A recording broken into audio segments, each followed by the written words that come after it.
the lights and I can show you the simple things to unwind. You don't have to reach far for the power. The lights and I can show you the simple things to unwind. You don't have to reach far for the power.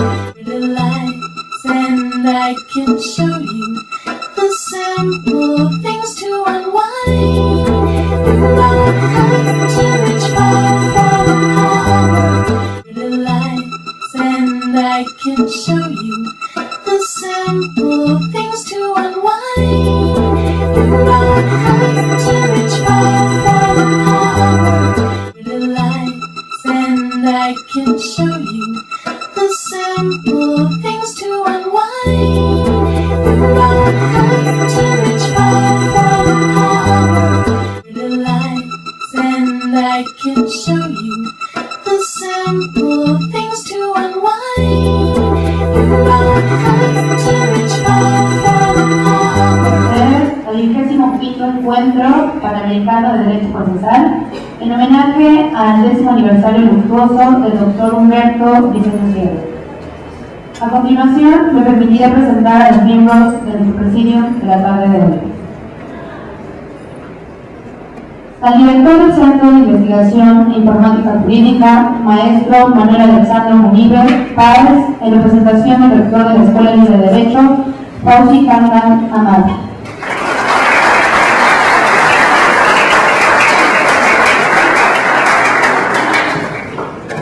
Presidente del Instituto Panamericano de Derecho Procesal, Dr. Hugo Bock.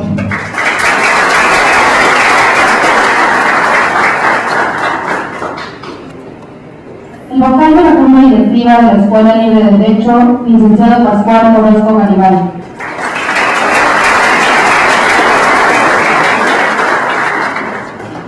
Vocal de la Junta Directiva de la Escuela Libre de Derecho, licenciado Rafael Ansúrez Uribe.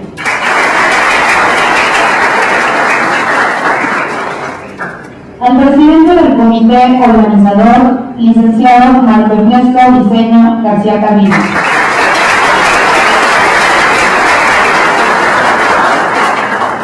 Al secretario académico de la Facultad de Derecho de la Universidad Nacional Autónoma de México, doctor Carlos Reyes Díaz.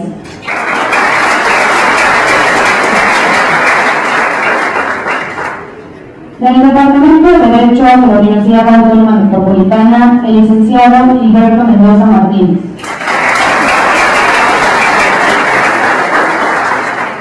A la directora del Seminario de Derecho Procesal de la Facultad de Derecho de la Universidad Nacional Autónoma de México, la doctora Karina Gómez Flores.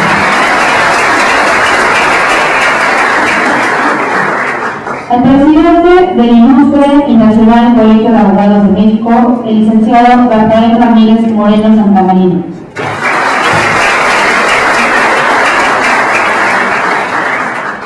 Al profesor e investigador de la Escuela Libre de Derecho, licenciado Mauricio Cárdenas Guzmán.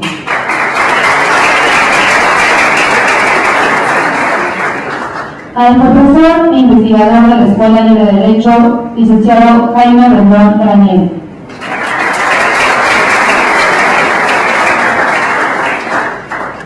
Cedo el uso de la palabra al maestro Manuel Munive, que da un mensaje en representación del rector Fauci Candan Amat.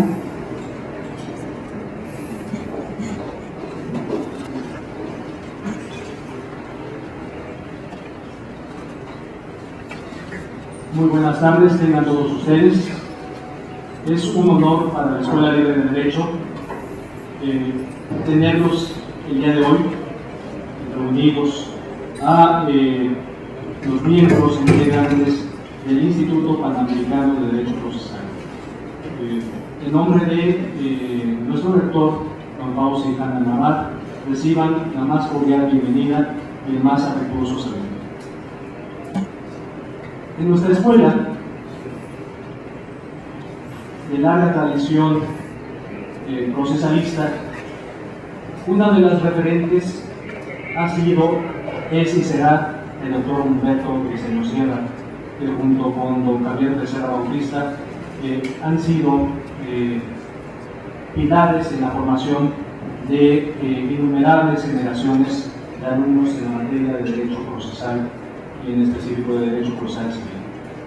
También nos honra ser parte de las sedes de este 25º Encuentro Panamericano de Derecho Procesal, junto con la Universidad Nacional Autónoma de México, la Universidad Autónoma Metropolitana, la Universidad Panamericana y la Universidad Iberoamericana.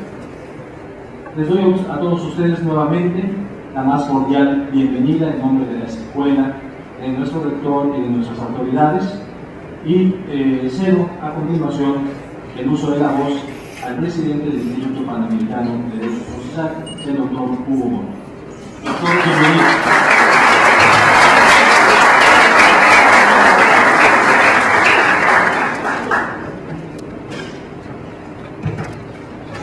Buenas tardes a todos, en primer lugar. En mi posición y no calidad de estudiante del instituto, voy a dirigir estas palabras, muy sentidas por varias razones que espero poder traducir a lo largo de estos 4 o 5 minutos. Hace casi 37 años, en esta ciudad, el 15 de noviembre de 1976, se congregó el Grupo Fundacional del Instituto Panamericano de Derecho Procesal. De conformidad a sus estatutos, los asistentes acordaron elegir el consejo directivo de la siguiente manera: presidente don Humberto Vicencio Sierra, quien lo presidió hasta el año 2002. Vicepresidente por Argentina Leonardo Areal, por Bolivia Hugo Sáenz Trigo, por Brasil Alfredo Usain, por Canadá Jos Roberto Macetti, por Colombia Fernando Davis Echandía, por Costa Rica Román Javiera Salazar, por Chile Mario Casalino Guillermo, por Ecuador Juan Isaac Lobato, por El Salvador Francisco Atleta Gallego, por Estados Unidos de Norteamérica Charles Norbert, por Guatemala Mario Guerrero Godoy, por Honduras Adolfo León Gómez, por Nicaragua Rodolfo Emilio Fiallos, por Panamá Jorge Pablo Pons, por Paraguay Hugo Allen, por Perú Juan Carlos Parado Ramón, por Uruguay Dante Barros de Ángeles, por Venezuela José Rodríguez, secretario don Adolfo Alvarado Muñoz, tesorero Cipriano Gómez Lara, de México, profesorero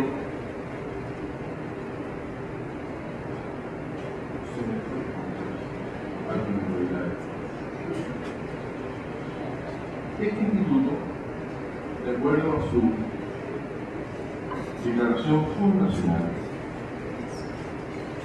es una estructura internacional creada con el propósito de establecer una permanente comunicación entre sus miembros de los distintos países del continente americano y de España.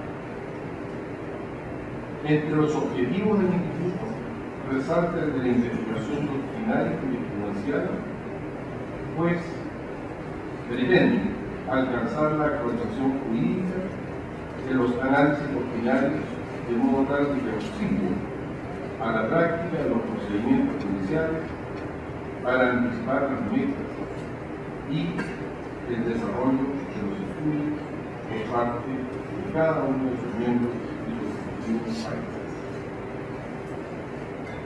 La tarea del Instituto no se ha limitado a un solo objetivo. No ha sido solamente el conocimiento de las legislaciones literarias, como tampoco las discusiones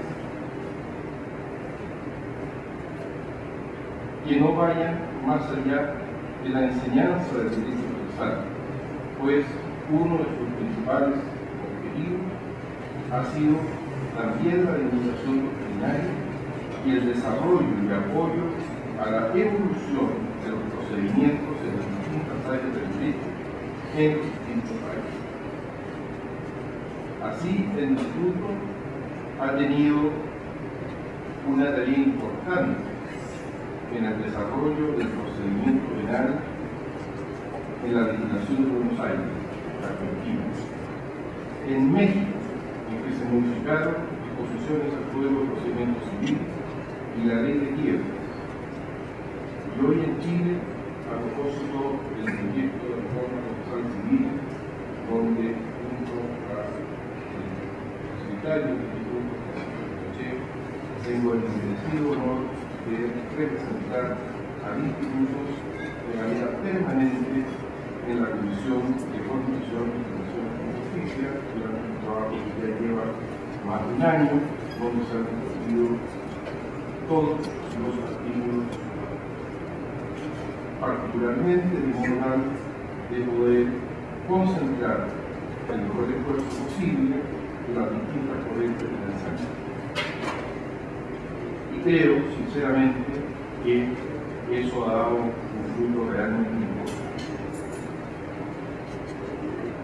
Queremos agradecer especialmente a las autoridades presentes que nos han dado la oportunidad de estar en México, en Ciudad de México, y poder tratar de seguir desarrollando lo que nos apasiona y a aquello a lo cual llamamos, en especial a los estudiantes que los veo aquí presentes, porque son ustedes los que están llamados el día de mañana a reemplazar a quienes hoy estamos en esta labor, en esta función, tratando de que, en definitiva, los sistemas judiciales de nuestros respectivos países sean acordes con los tratados internacionales que, en definitiva, debemos honrar por ser pactos con los cuales nos hemos comprometido.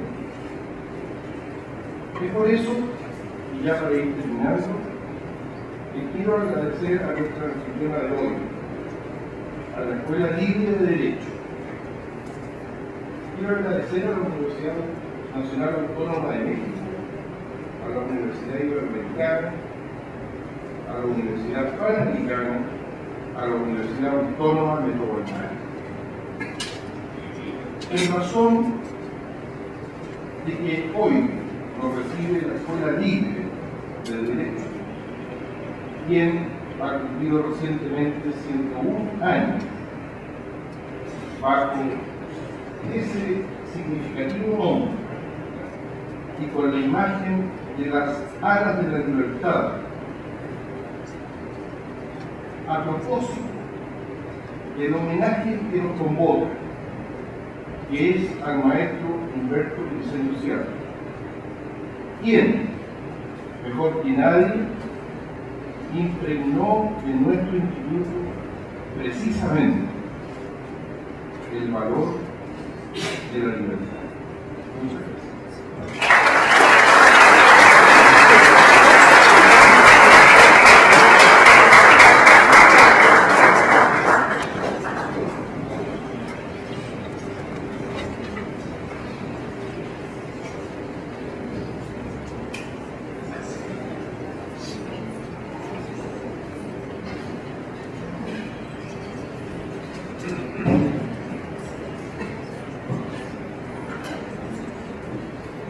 Muchas gracias, doctor. Les pedimos mantenerse en su lugar, ya que en unos instantes más daremos inicio al siguiente acto.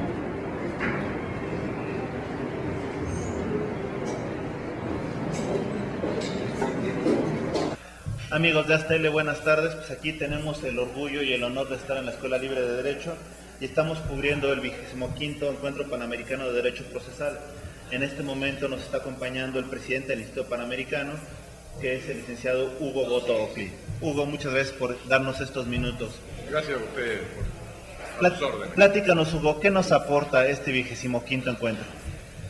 Bueno, este 25º encuentro aporta muchas cosas. En primer lugar, cumplir con un deber al homenajear a don Humberto Briceño Sierra, quien es el fundador o uno de los fundadores del instituto y el maestro de todos, quien nos dejó una obra de derecho procesal extraordinariamente importante y que cada día está siendo más conocida a través de todo Iberoamérica. De modo tal que ese es un primer factor importante para nosotros, quienes tuvimos la suerte de conocerlo y que hemos también tenido la suerte de estudiar con sus obras. En segundo lugar, cumplir con el objetivo del instituto, que es difundir el derecho procesal, difundir el derecho procesal desde la óptica de lo que nosotros denominamos el debido proceso, que no es otra cosa distinta a respetar las normas de orden constitucional que cada uno de los países soberanamente se da, a la luz de los tratados internacionales que cada uno de los países libremente también ha suscrito y en ese contexto deben honrar. Hugo, las instituciones son universales, las leyes son locales. Para la gente que nos está viendo, ¿qué tanta diferencia hay desde lo que has percatado, tú lo que te has percatado, entre la ley mexicana, la ley argentina, la ley chilena? O sea, ¿qué tanto se varía entre ley y ley?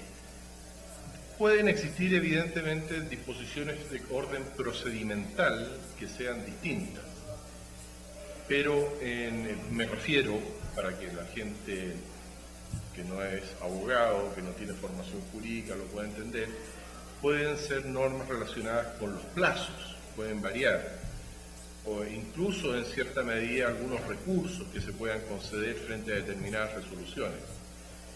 Pero lo que nosotros creemos es que hay ciertos principios o bases estructurales que son básicas e inamovibles en cualquier sistema judicial, como lo son básicamente la independencia del Poder Judicial, la imparcialidad del juez, la igualdad de las partes dentro del proceso, el derecho al recurso, a un recurso amplio de revisión de los hechos y el derecho, y también lo que dice relación con aspectos ya más específicos, como son lo relativo a la audiencia previa, es decir, de que nadie pueda ser condenado sin habérsele dado la posibilidad previa de ser escuchado con la instancia debida y con el derecho a producir la prueba que acredite su posición o postura jurídica en el proceso. Hace 25 años se crea este encuentro panamericano de derecho procesal. ¿Te tocó ser de los fundadores?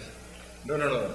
Yo tuve la suerte de conocer el instituto hace tan solo 12 años en Rosario a propósito de la maestría en Derecho Procesal que se da en esa ciudad, en la Universidad Nacional de Rosario, donde han ido ya más de 1000 estudiantes de distintas partes del mundo. Por ejemplo, en el caso chileno, ya más de 200 abogados chilenos han pasado por las aulas de la Universidad Nacional de Rosario a propósito de esta maestría, entre ellos magistrados, ministros de cortes de apelaciones, y a raíz de eso conocí la labor del instituto, porque el instituto está muy vinculado también a través del expresidente, que es el don Adolfo Alvarado Belloso, que es el director de esa maestría.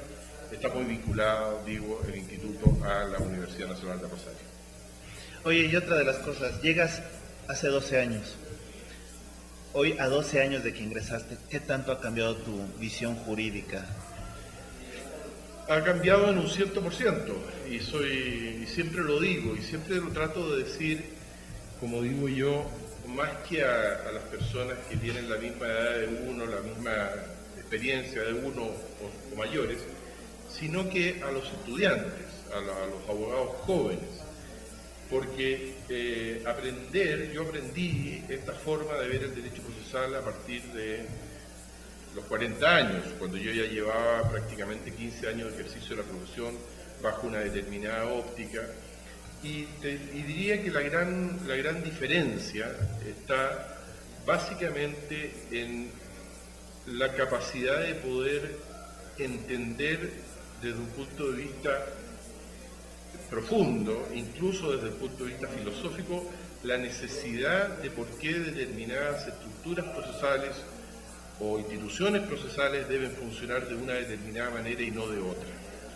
Porque ocurre muchas veces que cuando no se tiene esa formación, uno aplica la ley desde un punto de vista nada más que normativo, es decir, la ley dice que hay que hacer esto y lo hacemos como lo entendemos. Esta formación a mí por lo menos me ha dado, y creo que a muchos, la posibilidad de poder entender de mejor manera y poder aplicar en consecuencia de mejor manera los conocimientos del derecho procesal en la defensa de los derechos que les toca representar, cuando en mi caso, por ejemplo, además de la parte académica, también ejerzo la profesión desde un punto de vista liberal, como abogado de litigios. En tu caso particular, en Chile, yo quisiera saber, tienes 12 años de que estás en esto, obviamente tú has comentado que se ha fortalecido tu visión. ¿Qué puntos consideras que Chile debería adoptar para tener un mejor sistema jurídico? A ver, yo soy muy orgulloso del sistema jurídico que tenemos en Chile, porque a diferencia, lamentablemente, de lo que uno escucha en otras latitudes, hay ciertos defectos que yo estoy absolutamente convencido de que en nuestro país no concurren, y si concurren, como decimos en Chile, son las excepciones que confirman la regla.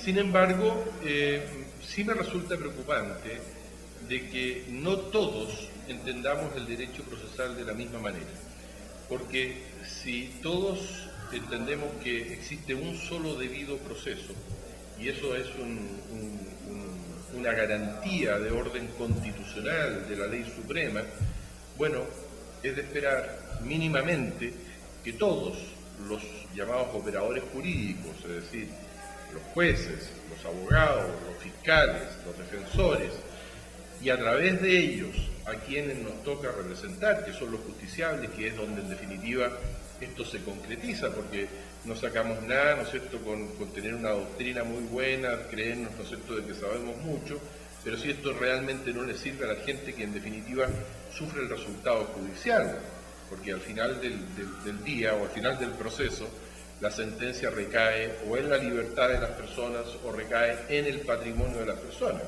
y no de quienes actuamos alrededor de esa persona que está con ese conflicto. Entonces, yo creo que es tremendamente preocupante que no todos entendamos algo tan fundamental como el debido proceso, como lo que es la imparcialidad judicial, como lo que es necesariamente la independencia del Poder Judicial, lo que es la imposibilidad de resolver algo sin escuchar de manera previa, en el fondo, a una persona que está siendo demandada. Son cosas que son, y a mí eso sí me preocupa, porque son cosas tan básicas que realmente me provoca mucho dolor, mucha frustración, el comprobar de que no todos entendemos lo mismo y no todos hemos sido capaces de entender y ponernos de acuerdo, en definitiva, qué debiéramos entender por debido proceso constitucional.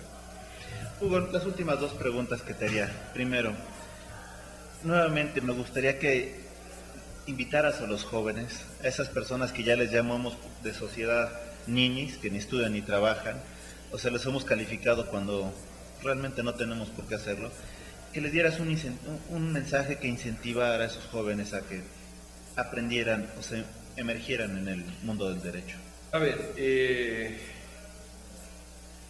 quizás yo no soy el más imparcial para poder invitar a los jóvenes a involucrarse en los estudios del derecho, porque yo realmente soy un demasiado apasionado por el derecho. Sin embargo, sí les puedo decir ciertas cosas que creo que son importantes y que pueden servir de motivación para más de alguien. En primer lugar, esta es una carrera que presenta innumerables oportunidades, no solamente en el ámbito de los litigios, como abogado defensor o abogado que está a cargo de la parte acusador en materia penal. También se puede ser juez, que es una de las labores, creo yo, junto a la docencia, a la maestría básica, cuando uno le enseñan a leer, junto con la medicina, con el doctor que sana al hermano. La de juez, para mí, es una de las profesiones más dignas que puede desarrollar un ser humano. De modo tal de que, sin lugar a dudas, yo incentivo y llamo a los jóvenes a mirar el derecho.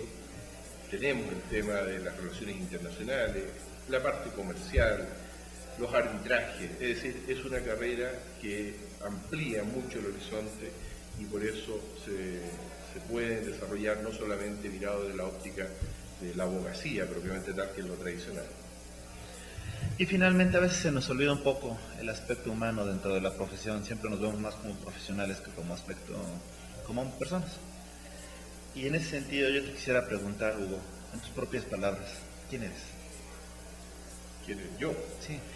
Bueno, yo soy un abogado chileno de clase media, que me ha ido bien en la profesión, no lo puedo negar, que ha sido como consecuencia de un trabajo duro y que por sobre todas las cosas la forma que yo tengo de agradecer lo que mi profesión me ha dado es tratando de que lo que yo he recibido también sea una oportunidad para otras personas. Es por eso que yo, habiendo sido, y perdonen que hable en primera persona, pero habiendo sido el primero que se matriculó en la maestría de Derecho Procesal en la Universidad Nacional de Rosario y que me recibí, a mí la reflexión, la experiencia que obtuve me impuso hacer que esto fuera conocido en Chile.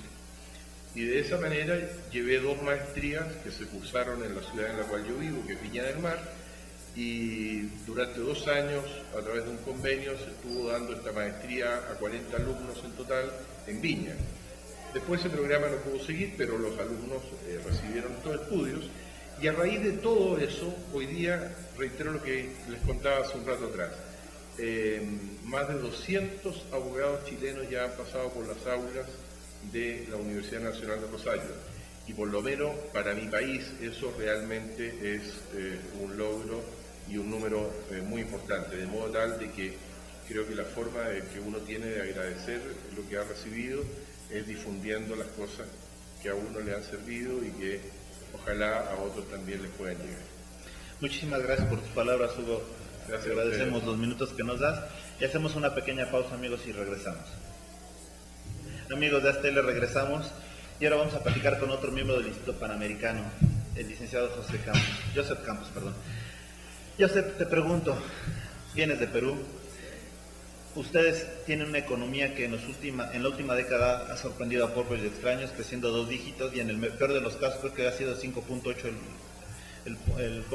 el promedio menor que han tenido, en ¿no? plena crisis. En plena crisis, ¿no? Cuando en otros países a veces ni crecemos o crecemos al 1 punto y poquito más, ustedes se han mantenido con una economía estable, avanzando y sobre todo con acuerdos internacionales envidiables, ¿no? Con Asia y sobre todo con México el año pasado. Y en ese sentido estamos a punto de hacer la Alianza del Pacífico, donde estaremos, si no mal recuerdo, es Chile, Colombia y Perú, obviamente con México participando. Te pregunto, en ese contexto de comercio internacional que se está dando y ustedes que están tomando la batuta, ¿cómo se siente el sistema jurídico? ¿Qué aporta el sistema jurídico peruano? Yo creo que lo que ha aportado es una línea de continuidad. Ya tenemos 13 años de democracia.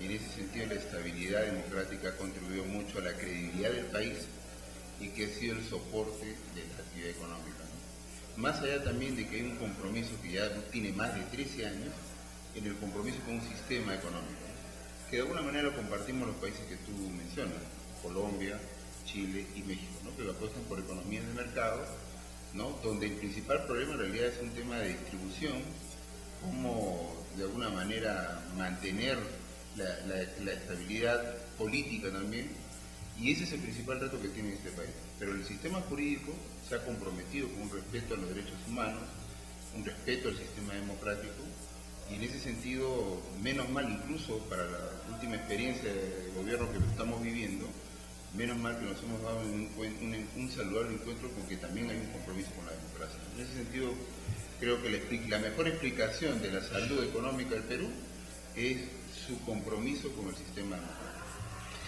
Y en ese sentido, tú desde la universidad, ¿qué han aportado los universitarios?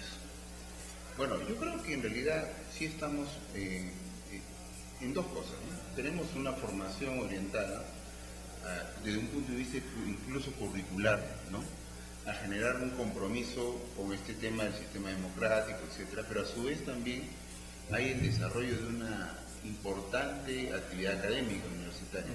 Hay más ofertas, claro. Dentro de esa oferta hay la buena universidad como la mala universidad. Claro. Pero la buena universidad ya no se limita a 4 o 3 universidades que eran antes en el Perú, que era San Marcos, Católica, Universidad de Lima.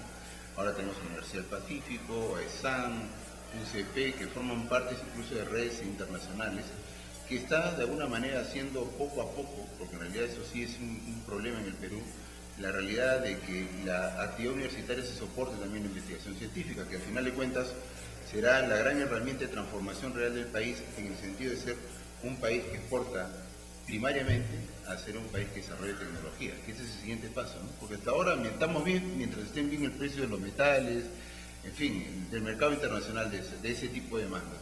Pero tenemos que dar el gran paso para efecto de que la universidad en realidad sea protagónica también en esta transformación. Tú comentaste ahorita algo importante, que el reparto de la riqueza sea equitativo. Sí, claro. ¿Cómo lo han hecho ustedes o cómo lo has dimensionado tú, el hecho de tratar de crear normas más justas o cuando menos crear condiciones más justas para todos? Bueno, no, lo que pasa es que es un problema actual. O sea, hay protestas sociales en el Perú, hay una gran reivindicación, pero lo bueno es que de alguna manera las reivindicaciones y las protestas sociales están encausadas. Recuerda tú que el Perú, así como tiene buenas noticias, ha tenido en el pasado malas noticias, como el caso de la presencia de Sendero Luminoso, que quizás no haya existido un país que haya tenido una violencia subversiva, terrorista tan letal y tan irracional como Sendero, ¿no? O sea, creo que de verdad, o sea, más allá que tengan antiguas guerrillas en otros lugares del continente, del nivel de irracionalidad de Sendero Luminoso no ha habido. Entonces eso ha contribuido a un tema, pero eso ya de verdad creo que es una experiencia ya del pasado, y hoy la protesta social que existe, además en algunos casos justa,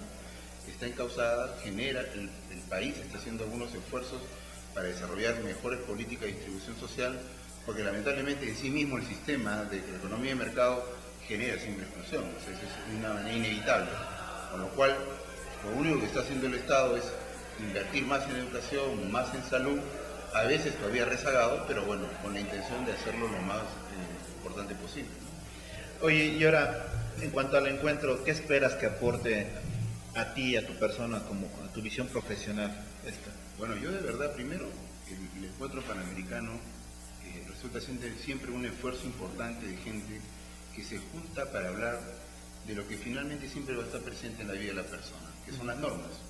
Y en nuestro caso particular, yo vengo para hablar precisamente de un tema del sistema interamericano, donde he sido abogado activo, ¿no?, en la defensa de derechos humanos, etc. De tal manera que para mí es intercambiar, hay personas muy importantes, está incluso en la misma mesa de trabajo está Mauro Chacón, que es presidente o ha sido presidente del Tribunal Constitucional Guatemalteco, y de una serie de personajes que creo que va a ser realmente una alimentación y una retroalimentación de ida y venida. Nosotros vamos a sacar aquello que hemos tenido como experiencia personal, pero también vamos a recoger aquella experiencia que en realidad hace que Latinoamérica no tenga muchas diferencias. Ya con instrumentos internacionales que nos vinculan, la gente que habla de derecho constitucional, que habla de derechos humanos, es casi lo mismo. O sea, de verdad tenemos casi las mismas restricciones, y considerando que incluso en este mundo ya más entrelazado con instrumentos internacionales, de verdad que estamos vinculados mucho de la misma manera, de tal manera que el mexicano tiene lo mismo como un sistema normativo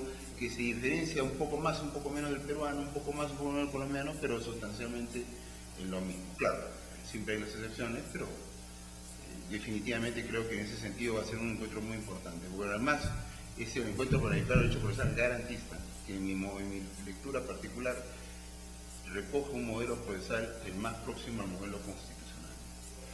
Ya sé, las últimas dos preguntas que te quisiera hacer es la primera. ¿Has tenido oportunidad de ver jóvenes? Sí, claro.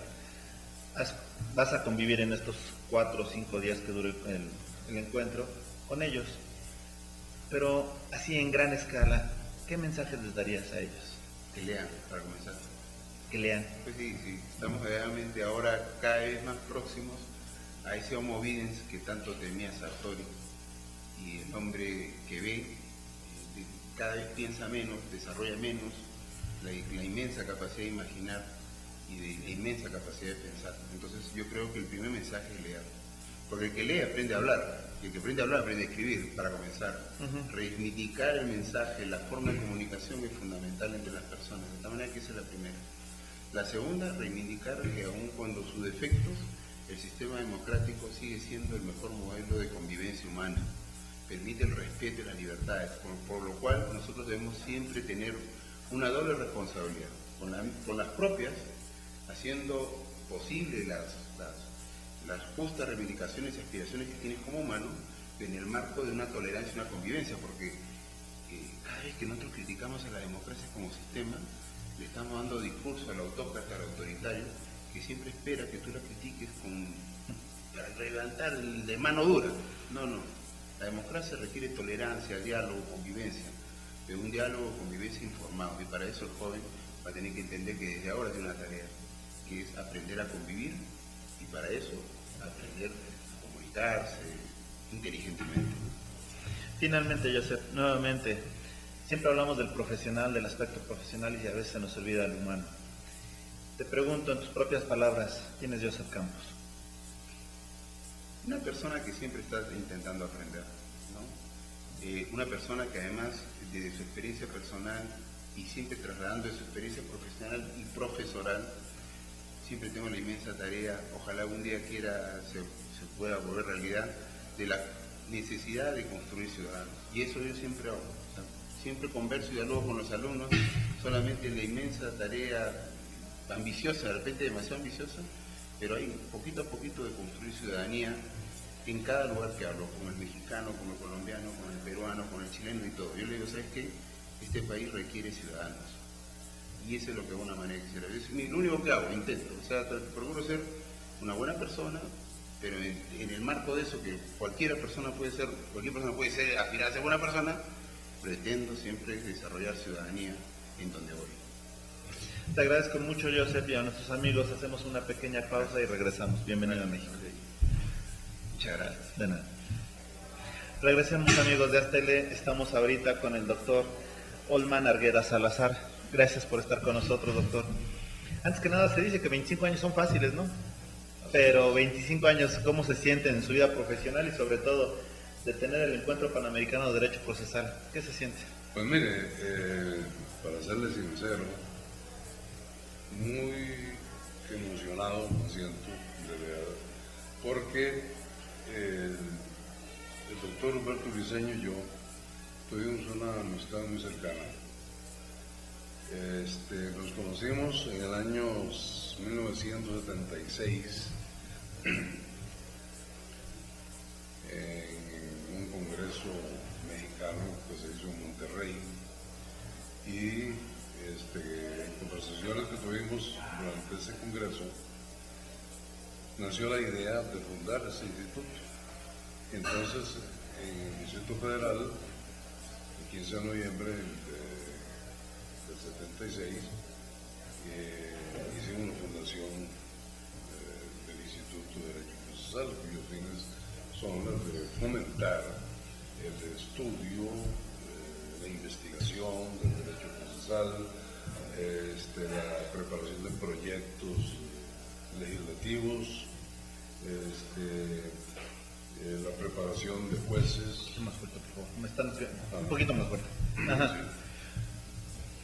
La preparación de jueces para que la jurisprudencia vaya avanzando también como corresponde.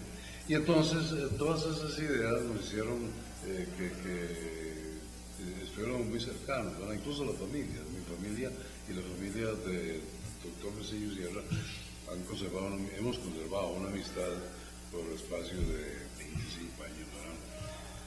De manera que el amigo, el colega, el maestro Briceño nos dejó hace 10 años y yo no podía, por ningún concepto, dejar de estar aquí presente en esta actividad. Es una obligación moral, una obligación humana, ¿no?, que me impulsó a estar aquí en esta celebración, este homenaje que se está haciendo al doctor Briceño Sierra, que por otro lado fue el, digámoslo, el promotor o el que le dio impulso a una institución que está cogiendo mucho auge en nuestros países, que es el arbitraje.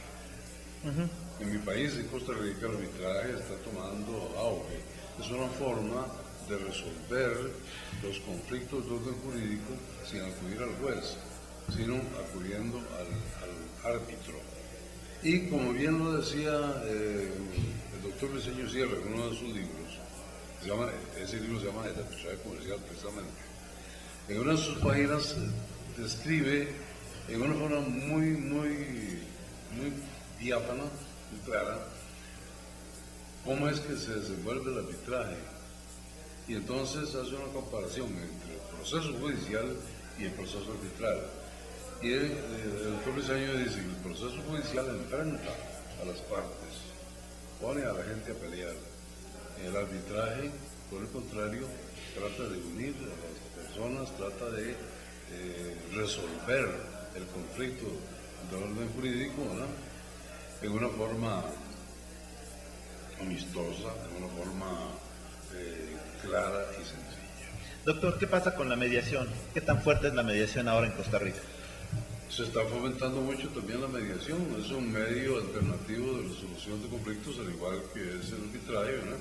Y con mucha frecuencia se presentan procesos de mediación en la Cámara de Comercio. Yo soy árbitro de 2 cámaras de comercio, la Cámara de Comercio de Costa Rica y la Cámara Costarricense Norteamericana de Comercio, AmCham. A través de la mediación se han resuelto muchos litigios de una forma sencilla y de una forma satisfactoria. Y una pregunta, por ejemplo, en el caso del arbitraje, mejor dicho, de la mediación, ¿se considera cosa juzgada el acuerdo que lleguen las partes o hay algún tipo de recurso? No, claro que es cosa juzgada. Cosa juzgada. Sí, y en el caso del arbitraje, ¿también? O sea, la definitividad de los acuerdos, bueno, los laudos, acuerdos. Claro que sí, claro, esa es la gran ventaja del arbitraje. El laudo, que así se llama la sentencia que dictamos los árbitros, el laudo tiene el mismo valor que una sentencia judicial, cuando ya está firme. De manera que produce cosa juzgada. Doctor, en 25 años que ha pasado, hemos visto la caída de un muro, hemos visto la mayoría de los países latinoamericanos que participaban de economías cerradas, se han incorporado a la globalización. ¿Qué ha pasado con el derecho? Bueno, ha habido avances, no se puede negar que ha habido avances, pero también ha habido retroceso, lamentablemente. Y esto, como explicara, esto no es obra sino de la vida misma, porque el proceso judicial, para tomar un ejemplo, Sí. el proceso judicial tiene mucha lentitud, es un proceso lento, aunque las leyes en su filosofía quieren darle celeridad al proceso judicial. Lo cierto es que el proceso judicial es lento, pero no es lento porque tenga que ser así forzosamente en comparación con el arbitraje, que es acelerado, sino porque no se le da, en muchas partes, no se le da la organización que debe darse al proceso judicial. Entonces el proceso judicial tiene que, para eso hay que hacer estadísticas. La población va creciendo, los problemas van aumentando, los procesos van aumentando también. Entonces, en esa misma forma en que va creciendo la población jurídica, judicial, en esa misma forma tiene que ir creciendo los tribunales, tienen que crear más tribunales, los jueces tienen que ser mejor preparados. Todo eso es lo que yo llamo la base organizacional. Que si eso no se hace, entonces el proceso judicial no funciona bien. Perfecto. Doctor, yo le tengo dos preguntas. Y esto sí me gustaría que amplíe un poquito más.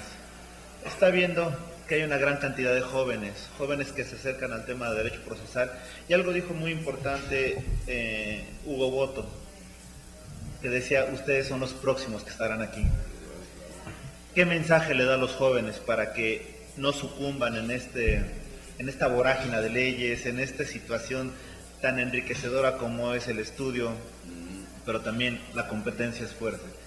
¿Qué les dice a ellos? Yo le digo a los jóvenes, y se los digo de todo corazón, puesto que fui profesor en la Facultad de Derecho de la Universidad de Costa Rica, entonces tuve durante muchos años, 40 años, tuve relación con la juventud. Yo les digo que cada día estudien, que profundicen, que investiguen y que tengan mística, ¿verdad? Que procedan siempre con absoluta honradez, con transparencia.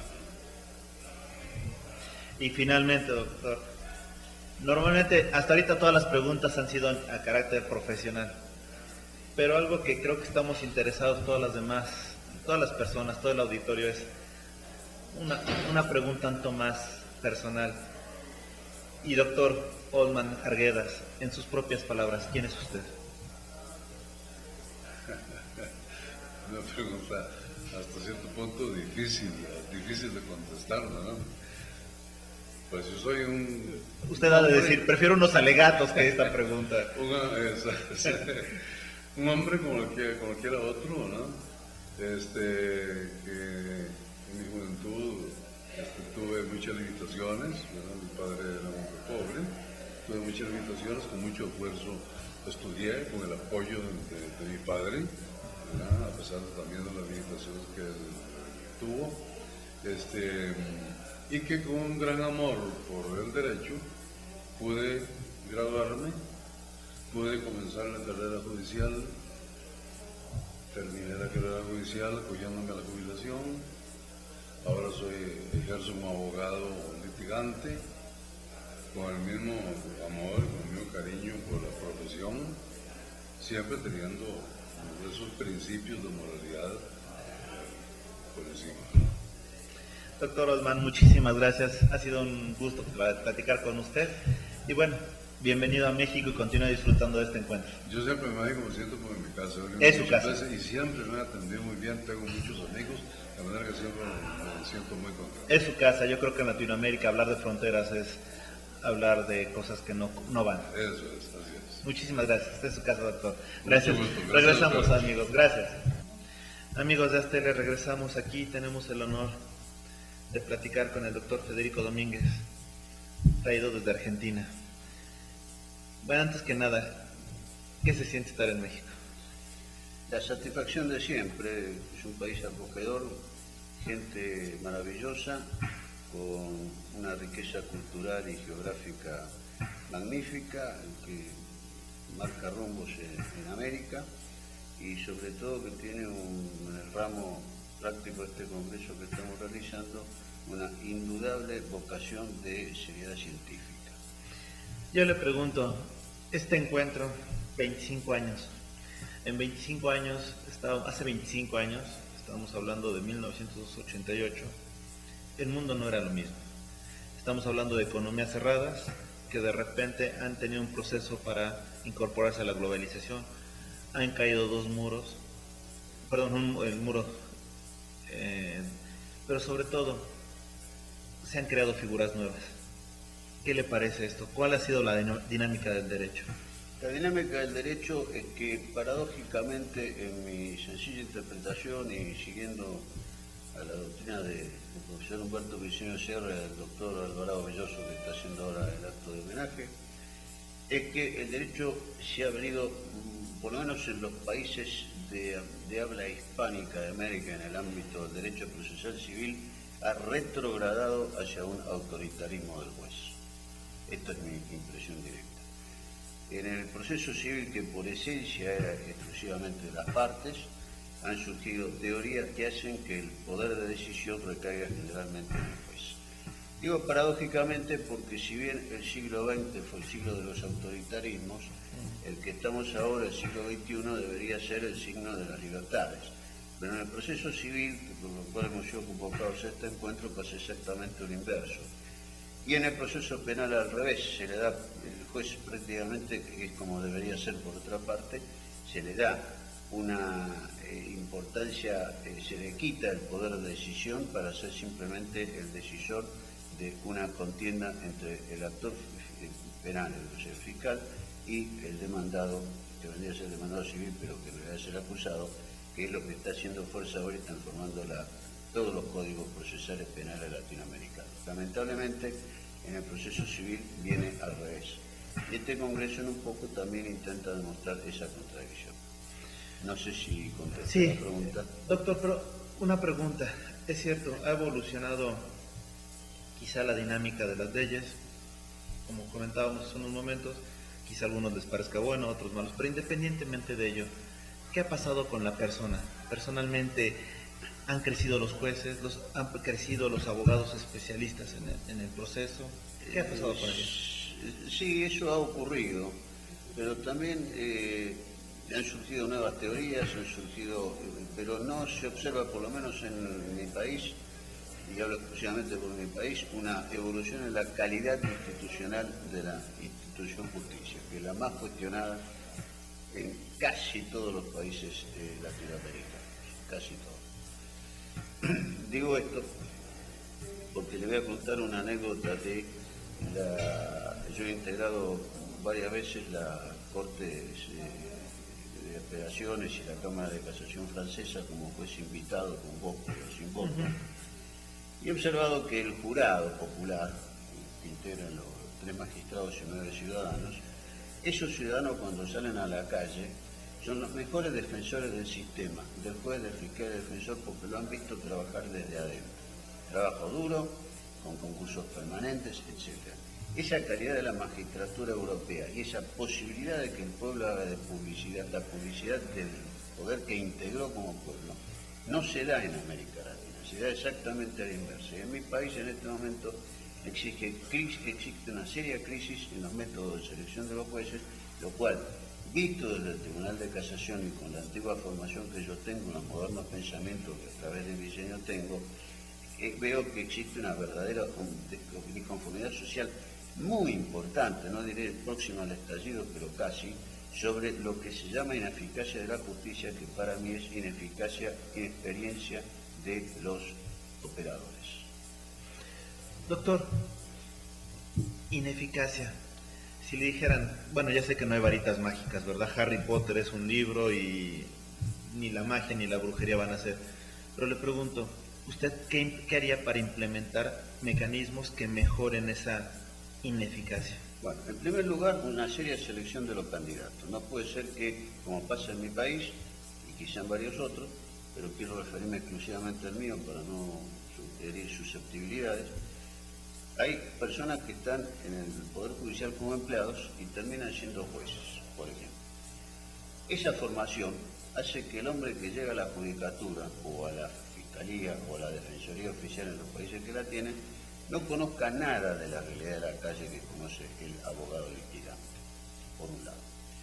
Entonces, eso trae problemas. Entonces, yo soy partidario de una rigurosa selección de méritos, como se hace en los países europeos, España, Francia, Italia, etcétera, del Consejo de la Magistratura, en serio, no para decir tener un consejo, de que se le haga un serio análisis y que eso se repita periódicamente cada 3 años, un control al menos de calidad de salud del magistrado que allí y que allí funciona. Y por otra parte, que se postulen las ternas, que en el caso de mi país son ternas que van a los poderes ejecutivos federales o provinciales, que es un país federal, los elige el presidente designa la propuesta del Senado y en la provincia el gobernador designa la terna que le envía al Consejo. Pero esa terna fracasa en cuanto que uno puede ser doctor honoris causa de 36 universidades, pero termina entrando el candidato, quizás sea muy duro lo que voy a decir, pero quiero decir la verdad, termine en la provincia, por ejemplo, o en la provincia entrando una persona que no tiene antecedentes, pese a que compite con la otra, pero además es apoyado por el intendente o el puntero político local. Lo quiero decir con una absoluta franqueza. Doctor, esas son las personas que ya están hechas, pero le pregunto, hay una cantidad de jóvenes de masa que podemos formar. Sí, es que indudablemente hay que formarlos para que puedan asumir el rol de dirigentes futuros. La calidad de la enseñanza es buena. Lo que pasa es que cuando se llega a necesitar lo que hay que formar es el conocimiento científico fundamental, el conocimiento a fondo del derecho, de toda la rama del derecho, no las especializaciones que se están haciendo ahora y que llevan a que uno tenga que ir como a varios médicos para tratar de eso por un lado. Y por el otro lado, obviamente, la capacidad de gestión que pueda tener tanto como abogado litigante como fiscal, que vendría a ser lo mismo, pero del lado oficial, o juez. No se olvide que el jurista español Osorio y Gallardo sostenía que el abogado litigante tiene que ser un abogado batallador, decidido a pelearse con el juez, si fuese el caso, ¿sí? Esa es la cultura que hay que formar del abogado litigante, porque no se olvide usted que parte de la desgracia de la justicia latinoamericana en general, pero argentina en particular, está dada por la frase de nuestro personaje Martín Fierro: hacete amigo del juez y no le des de qué quejarse, que siempre es bueno tener un palenque donde amarrarse. Y eso es lo que ha pasado y debemos evitar que eso siga ocurriendo. Doctor, usted como presidente del Tribunal de Casación Penal de la provincia de Buenos Aires, en ocasiones, obviamente, no en ocasiones, siempre aplica el derecho. ¿Qué pasa cuando ve que una situación es excesiva para alguien, pero falló la defensa o falló? ¿Qué sucede en esas cosas? Mira, ¿hasta dónde llega lo profesional y hasta dónde llega lo humano? Bueno, en realidad eso nosotros lo tratamos de solucionar vía la nulidad, cuando no ha habido, evidentemente, y esto ha sido debidamente planteado, obviamente, anulamos y reenviamos para la celebración de un nuevo juicio. Y en lo personal, cuando tengo que tomar decisiones, mi tribunal no es un tribunal de hechos, aunque de hechos los estamos tratando, valga el juego de palabras, pero lo que ocurre es que nunca condeno a penas elevadas sin tener una entrevista que para mí ni es obligatoria ni la hacen todos los jueces, que es el conocimiento personal del acusado. Casualmente en este momento tengo estudio una libertad bajo libertad condicional, o sea que le falta para terminar la condena, pero mandé a hacer un relevamiento social del barrio donde este individuo va a vivir, porque después, si sale y mata a 36 personas, la culpa la tiene el juez. Claro. Entonces yo por lo menos soy muy cuidadoso en ese aspecto.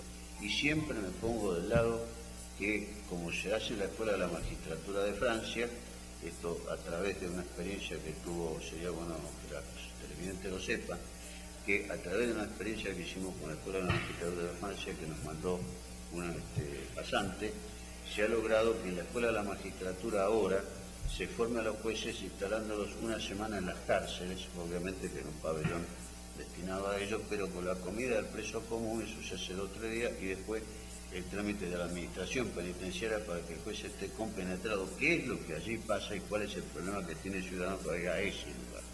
Y lo mismo se ha hecho también en el mismo sentido cuando los jueces de instrucción o los fiscales de instrucción tienen esas crisis de tomas de rehenes y demás, se les obliga necesariamente a quienes se adquieran a esos cargos de hacer un curso de formación con el Grupo Especial de Operaciones de la Gendarmería Nacional Francesa, lo que le da la facultad de poder al menos dirigir, no digo dirigir en sentido técnico, pero controlar o saber si está bien lo que están haciendo los técnicos de los rescates o de las operaciones que haya que hacer.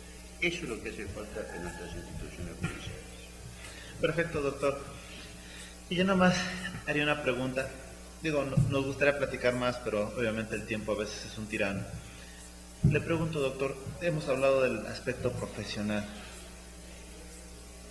pero en el aspecto personal, doctor Federico Domínguez, ¿quién es usted?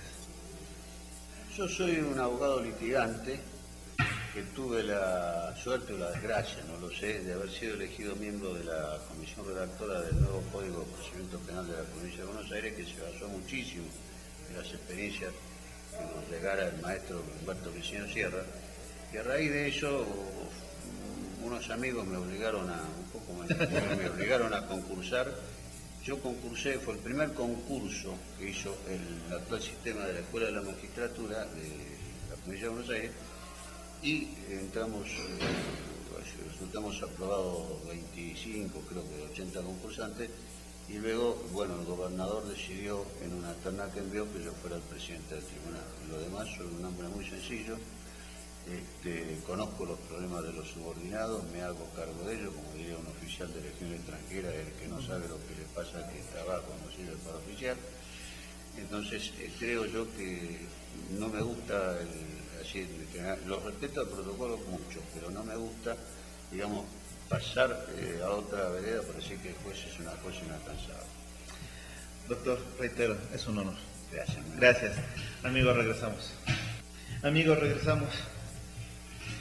Y estamos platicando con el doctor Omar Benaventos. Doctor, nuevamente 25 años de tener este encuentro. 25 años se dice fácil, pero pues, ya es para muchos una vida. Muchos de los alumnos que están ahorita ahí ni siquiera los han cumplido. ¿Qué representa para esta noble institución?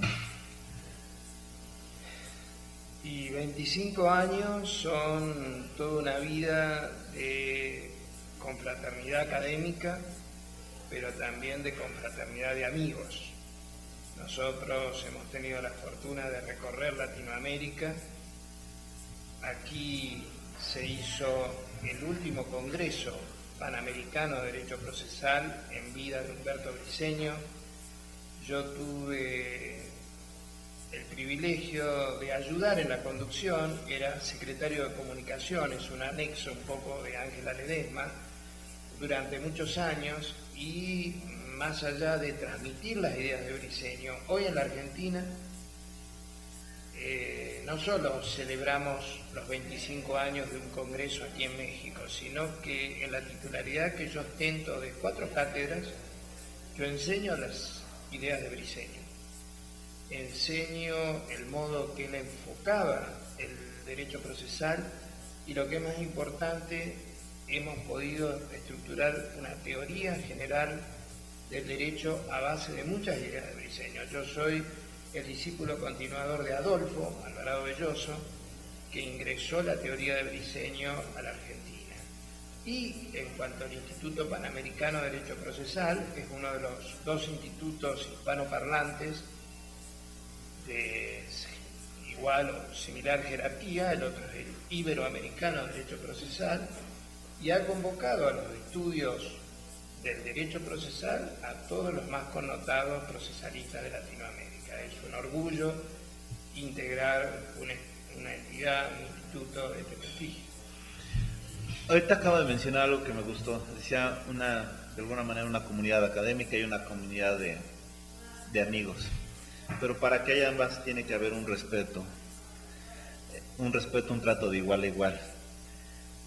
¿Cómo se da ese respeto cuando hay de la misma profesión, pero de distintas áreas? ¿Cómo se logra esa uniformidad?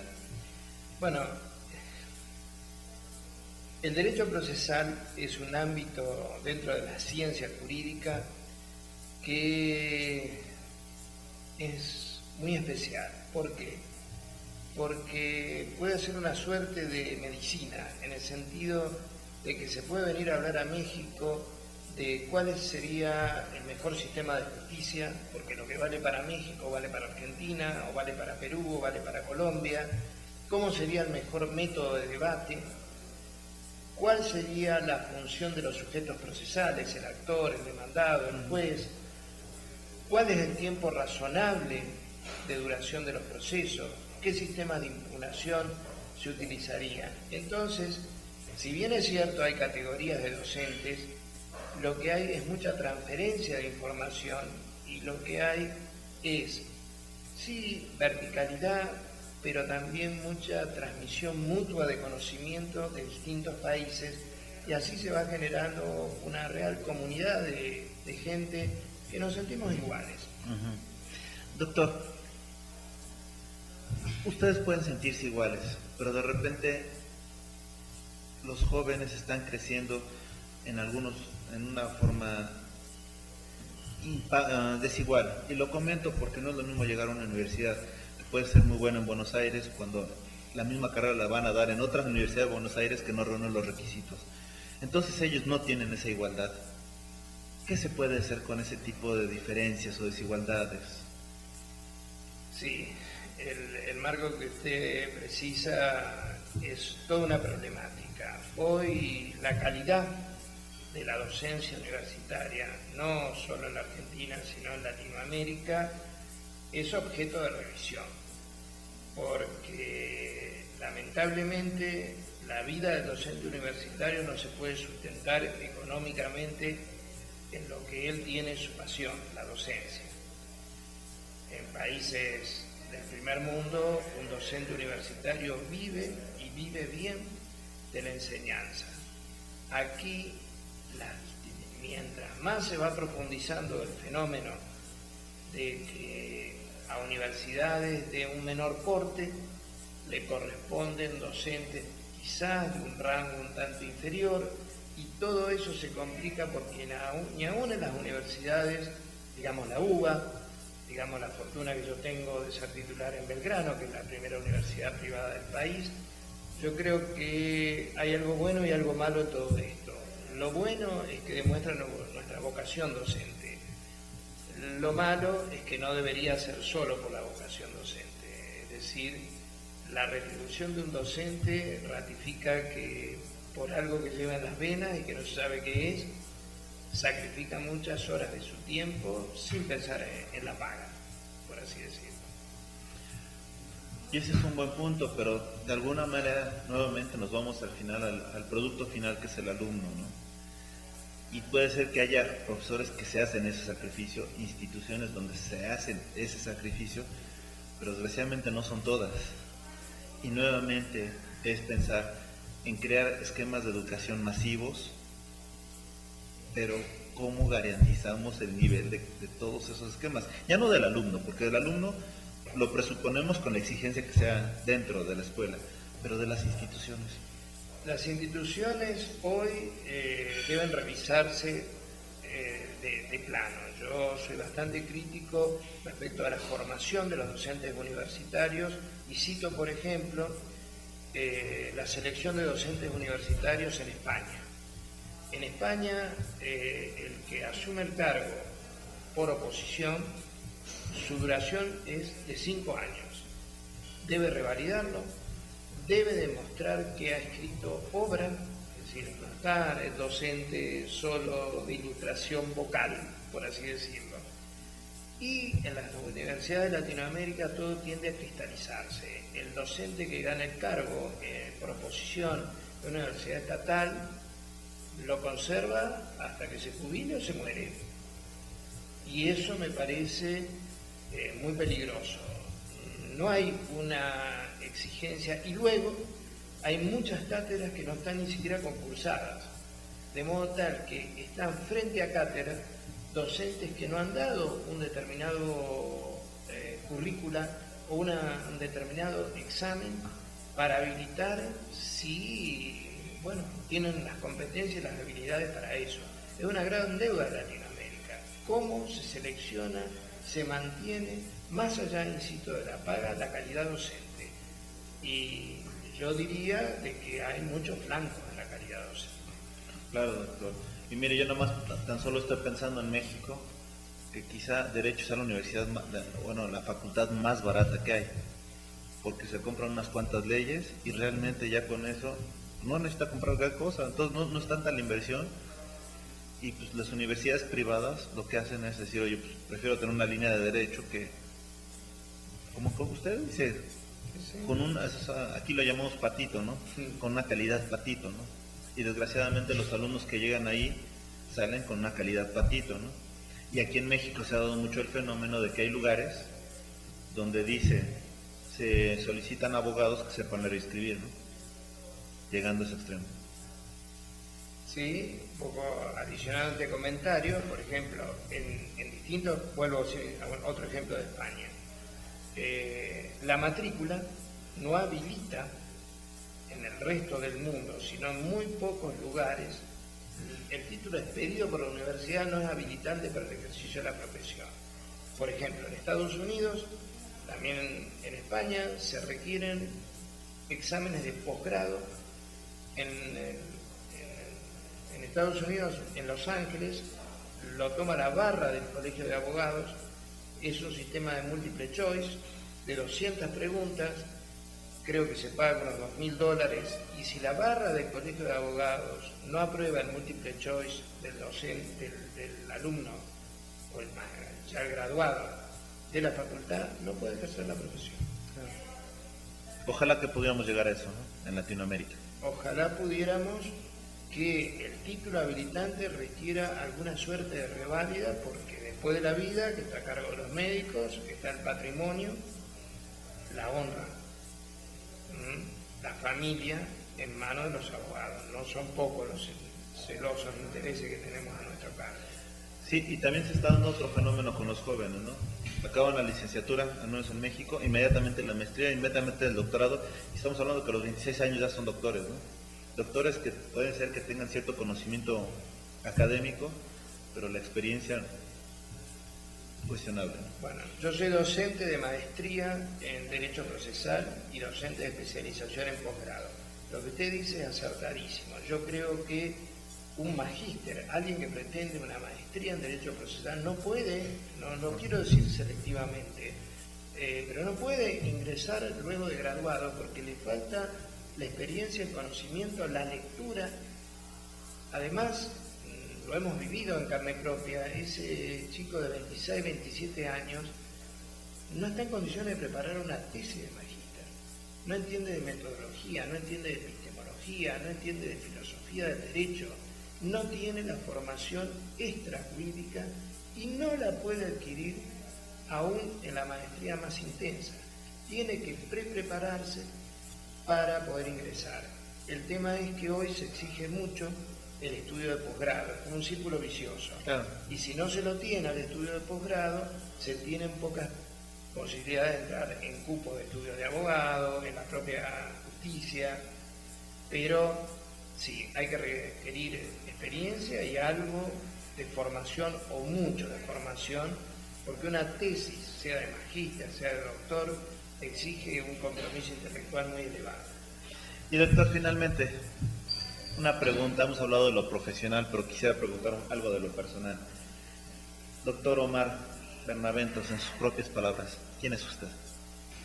Mire, yo soy un hombre que cuando estaba cursando la escuela media, la secundaria, yo ya sabía que iba a ser abogado, pero nunca creí que el derecho fuera tan apasionante que no me alcanzara con el ejercicio de la profesión, que ingresara a la academia, que ingresara a las cátedras, que tuviera la fortuna de llegar a la titularidad, desde ser jefe de trabajos prácticos, profesor auxiliar, profesor asociado, profesor adjunto, titular, escribir libros. O sea, realmente se dice esto coloquialmente que un hombre tiene un amor, por ejemplo, un club de fútbol que no lo cambia. Eso no lo va a cambiar nunca, el amor que tiene por un club de fútbol. Bueno, yo soy un hombre que tiene un amor muy significativo, soy un agradecido de la vida porque la vida me permitió transitar con aquello que amo, que es el derecho. Parafraseando a Gardel, que 25 años no es nada. Que 25 años ha sido una cantidad de recuerdos. Yo he tenido la fortuna de compartir muchos de esos años al lado de Humberto Briceña, de que él estuviera en mi casa, de sentirlo mi amigo y, por supuesto, mi maestro y mi tesis de magíster fue dedicada a él, a Humberto Briceño Sierra. Es un honor, doctor, haber platicado con usted. Muchas gracias. No, gracias a ustedes. Y regresamos. Amigos, regresamos, estamos con el maestro Raúl Canelo. Raúl, ¿qué te parece este encuentro? Bueno, magnífico. Estábamos en el marco de una bella ciudad que es México. Estamos muy contentos de estar presentes, profesores de toda Latinoamérica, e incluso hay una profesora española que nos honra con su visita, y muy contentos, un recibimiento magnífico, un gran marco. Te pregunto, en 25 años estás en una de las escuelas más importantes de México, que es la Escuela Libre de Derecho. Mañana estarás en la UNAM, el jueves, si no mal recuerdo, el miércoles regresan acá y el jueves estarán en la Universidad Panamericana.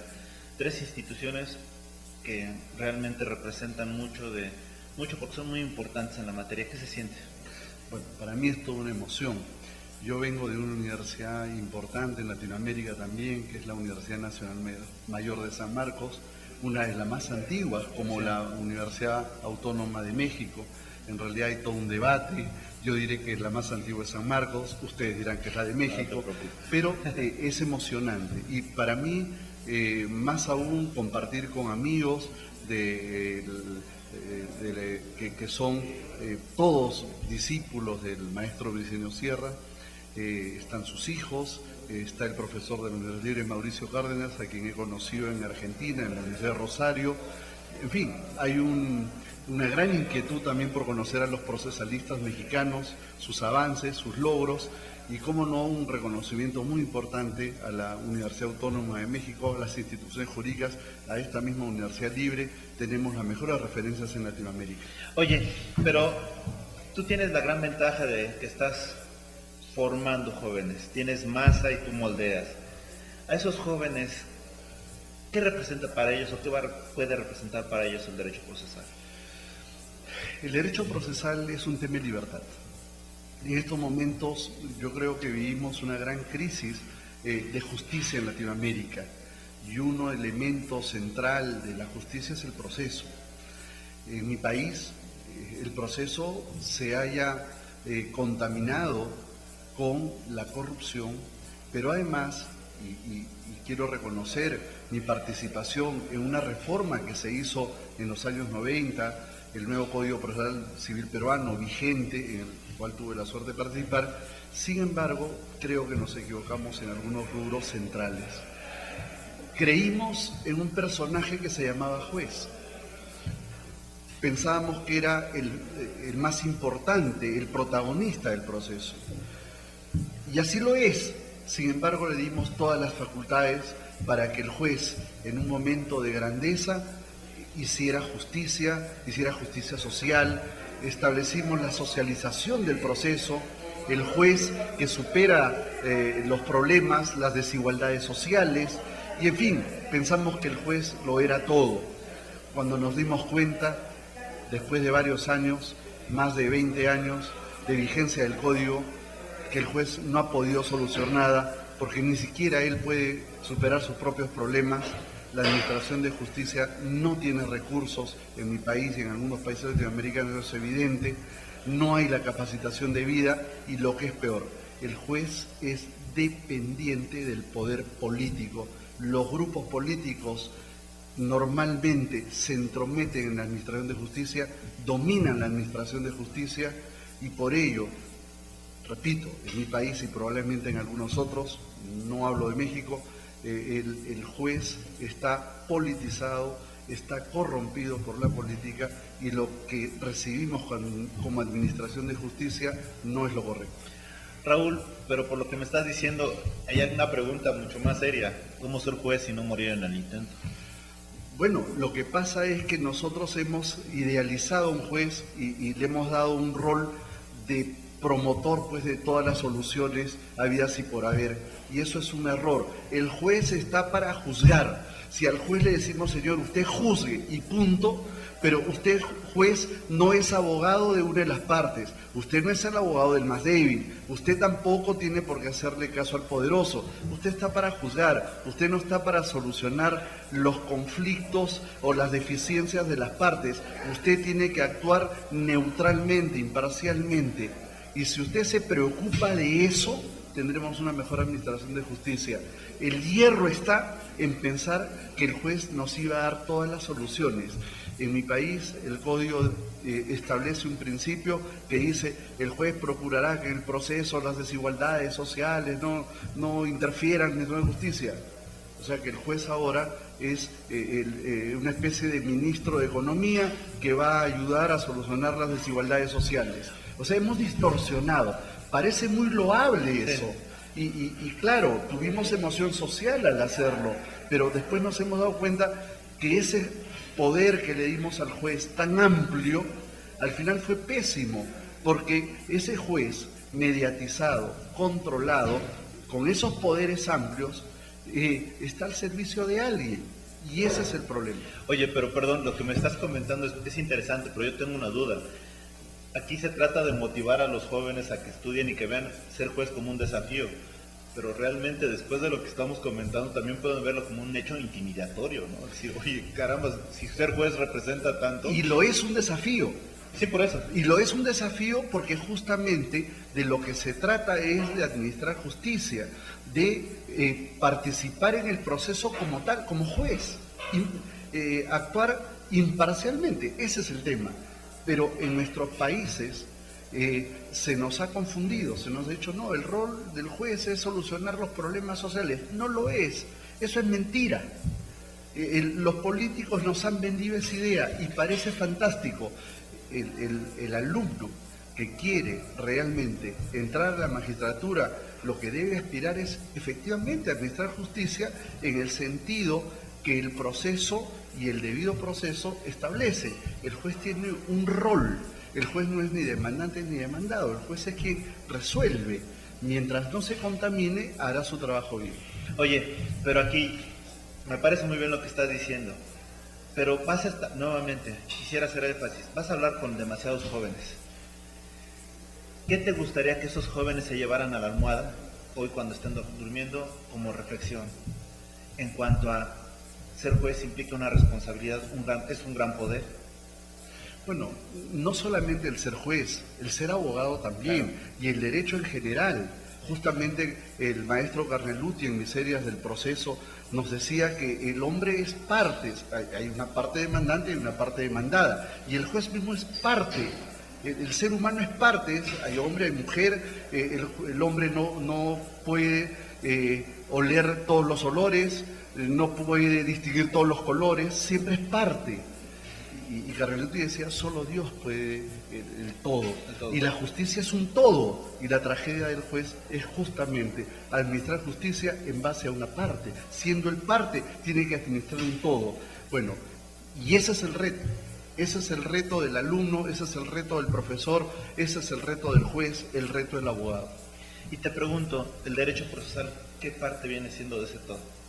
Bueno, el derecho procesal es fundamental, porque en una circunstancia patológica de incumplimiento en una relación entre individuos, porque el derecho implica la presencia de dos sujetos, y en el proceso hay uno siempre que pide algo y el otro que se resiste. Entonces ahí viene la figura del juez. Esa es la tarea importante del juez, resolver el conflicto no solamente en justicia, sino también en paz social y en seguridad, que son los tres fines del derecho. Ya, bueno, ya estamos por terminar este segmento, pero te haré dos preguntas. La primera, si te dieran a escoger entre mediación, arbitraje y proceso, ¿tú qué escogerías y por qué? No, evidentemente son temas distintos y no necesariamente incompatibles. Es evidente que nos interesa una mediación, nos interesan los métodos de solución alternativos de conflictos. Sin embargo, también hay una trampa. Si nosotros decimos que todo se resuelva así obligatoriamente. En mi país hay una ley que establece que antes de ir a un proceso hay que ir a conciliar, obligatoriamente. Y eso no es tampoco correcto. La mediación es una institución voluntaria y eso de ir obligatoriamente lo que ha significado es un saludo a la bandera, es decir, no tiene ningún sustento práctico. Entonces se ha desvirtuado en la conciliación y últimamente estamos viendo una mala utilización del arbitraje, por ejemplo el arbitraje del Estado. El Estado muchas veces utiliza el arbitraje con determinados personajes vinculados al propio Estado para justificar y legalizar, dar visos de legalidad a actos de corrupción. En una discusión con una empresa sobre el valor de una concesión, de una obra, acuden al arbitraje y ese arbitraje muchas veces está contaminado. Esas circunstancias se están dando a pasos agigantados y una institución tan proba en sus inicios como el arbitraje resulta también corroída con la corrupción. Perfecto, Raúl. Y la última pregunta, porque ya sé que hay un convivio y ya tienes que ir a participar. Hemos hablado del profesional Raúl Canelo. Te pregunto, en tus propias palabras, Raúl, ¿quién eres? Soy un abogado, defensor, defiendo causas y también tengo una profunda emoción social. He tenido causas importantes en mi país, empresarios, gente del sector privado, pero también porque quiero y porque me gusta y porque tengo la voluntad y el honor de hacerlo, he defendido causas populares importantísimas. Creo que eso es importante. El derecho no solamente es defender a determinados personajes y ganar dinero, que puede ser importante en la vida, sin embargo no es el todo. El hecho de ganar un caso produce una sensación incontrastable, sorprendente, hay una adrenalina. No interesa el pago, interesa resolver el problema a esa gente, y esa gente que después simplemente te agradece y punto, porque tampoco esperarás más de tu cliente. El cliente es tu cliente, no es tu amigo, nunca lo será. En ese momento te ve como Dios porque le solucionaste el problema, pero después se despide y hasta luego. Sin embargo, el triunfo no tiene precio. Muchísimas gracias, Raúl. Te dejo que sigas compartiendo y ha sido un honor. Bienvenido a México. Muchas gracias. Muchísimas regresamos, amigos. Amigos, y regresamos para la última entrevista, que no por ello es la menos importante. Al contrario, tenemos el honor de estar con una persona que ha sido presidente de diversas instituciones, abogado del año, también ya nos chismearon, y prácticamente uno de los pilares de esta institución, de este encuentro. Estamos hablando con el doctor Adolfo Alvarado Belloso. Doctor, ¿qué representa para usted, que parafraseando a Gardel dicen que 25 años no son nada, pero qué representa? En rigor son 20. Bueno, 20 años. Digo, pero por eso digo, son nada. 20 más un poquito. Claro, 25 no, es mucho. Mire, yo estuve en el despacho de Briceño, que tenía, cuando era gerente jurídico de la Canaco, de la Cámara Nacional de Comercio de México, en la Reforma. Sí. Nos juntamos allí 9 personas con motivo de un congreso que se había hecho en Mazatlán. Y allí se decidió hacer esto y con una expectativa fenomenal, porque el maestro Briceño quería cientificar el derecho, cosa que no lo logró y que estamos intentando hacerlo nosotros, ¿no es cierto? Hoy hablar de derecho es hablar de simples posibilidades, de qué te parece a ti que es la cosa así. Y esto no debe ser así. Las cosas son lo que son, con pertenencia es como las llamemos y lo que queremos, que solo deseemos que sean. Eso quería Briceño, cientificarlo. Yo acabo de explicar aquí el por qué la obra de Briceño es la obra fundacional para el derecho procesal. Y eso lo hicimos en el instituto hasta el día de hoy. Son muchos encuentros en muchos países, en casi todos los países de América, pero no siempre somos bien recibidos, sépanlo. Hoy en esta casa me han recibido como yo perteneciera a ella. Me siento muy cómodo, muy feliz en esta casa. Tomás, he visto que la palabra libertad está al orden del día. unas salas preciosas, además las he visto muy parecidas a las salas de la Victoria de Samotracia, tienen la misma equipamiento. Y Briceño usó la palabra libertad, para que el mismo instituto sea libre y se sienta libre, y ayude a los demás a ser libres y a sentirse libres. México es un país libertario, México es un país de hombres libres, además muy buenos juristas, ¿no? Entonces lo que se pretende ahora es la buena juridicidad mexicana, hacerla compatible con la filosófica idea de libertad que los mexicanos tienen a lo largo de América y que no todos la saben descubrir. Usted sabe que nuestros códigos procesales son todo lo contrario a la libertad. Porque, mire, los códigos procesales de América Latina, empezando por ustedes, son códigos inspirados en la ley de enjuiciamiento civil española, que hizo propio el procedimiento del Tribunal de la Santa Inquisición, esa perversión que apareció alrededor del año 1500 con la llamada Tercera Inquisición, con la llamada Inquisición Española. Y ese procedimiento es un procedimiento de investigación, no de discusión, como es el que quiere su Constitución. Entonces los jueces somos, yo soy un juez jubilado, los jueces somos investigadores antes que directores de un debate. Cuando somos directores de un debate, el importante es el hombre que debate, no el que lo dirige. Claro. No, ustedes ven, si hay dos boxeadores son ellos. Sí, claro. En cambio, cuando es método de investigación, el juez es la persona fundamental y las personas que están investigadas son objeto de la investigación que no son nadie. En lugar de verdad, la 50ª persona después de nadie. Y todos nuestros códigos, desde México hasta la Tierra del Fuego, son de este tipo, donde hay un juez que es la superfetación del juez, en lo que se ha dado en llamar publicismo procesal. Pero el publicismo procesal, usted debe saberlo, que en los últimos 2 siglos viene de una ley perversa, que es la ley de enjuiciamiento de 1895, que es la mayor herejía que se ha hecho al autoritarismo en el mundo. Esa es su fuente procesal. Esa ley pasó a la Alemania nazi del 37 y a la Italia fascista del 40, y de allí a su código de albino. ¿No le parece que la ley no está a favor o está haciendo en consonancia con la Constitución, que habla de un debido proceso? No, tiene razón.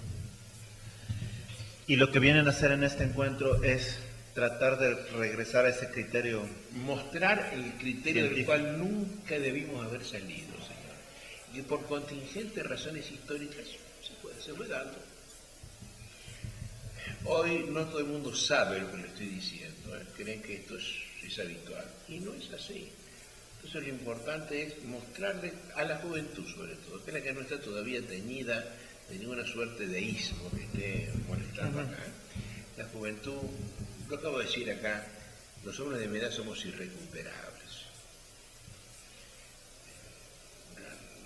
Ya es imposible que hagamos lo que no hicimos durante toda nuestra vida.